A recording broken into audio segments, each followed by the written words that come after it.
Hey everyone, this is Pastor Nat, and you are listening to Win the Day. This is your daily 5-minute discipleship to help you win the day wherever you're at. And to help you do that, today we're going to talk about becoming self-controlled.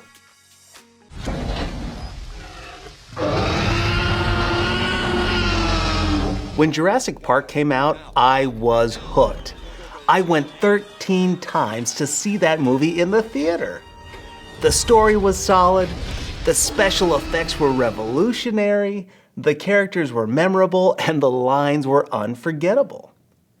Now, there's one line in that movie that has an echoing effect for us today. Dr. Ian Malcolm is challenging what Dr. Hammond has done by recreating these dinosaurs. This is what Dr. Malcolm says. He says, yeah, but your scientists were so preoccupied with whether or not they could that they didn't stop to think if they should. That is an issue of self-control. And self-control is something that we all struggle with today. Listen to Paul's words in 1 Corinthians 6, verse 12. You say, I am allowed to do anything, but not everything is good for you. And even though I am allowed to do anything, I must not become a slave to anything. Now, in Paul's case, he's not talking about creating dinosaurs from fossilized mosquitoes. He is talking about being self-controlled in the face of sexual temptation. But the principle is applicable in all areas of life today. Paul says, all things are permissible. In other words, you can do what you want. You truly have free will. But is it profitable? Is it beneficial? Does it move you closer to becoming like Christ or take you further away? We as the people of God, we can do what we like as a rebellious child or a servant, but the question is that best?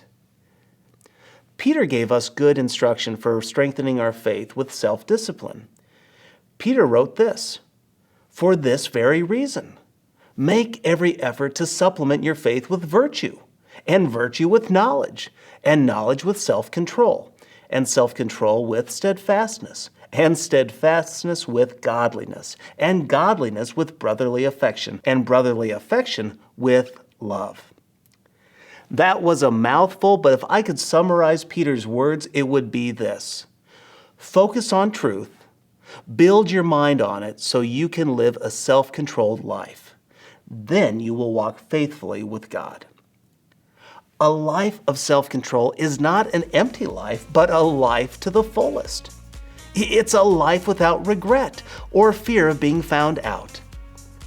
It's a life of honor to God and a blessing to yourself. So here's my challenge for you today. Pick one area of your life where you've given up ground. Whether it's in your Bible engagement, stewardship of your body or finances, the health of a relationship, service in your church, or wherever. Pick one area and then do one thing to rein it back in. God gave us a spirit of power, of love, and self-control. When we live a life of self-control, you know it, friend, we will win the day.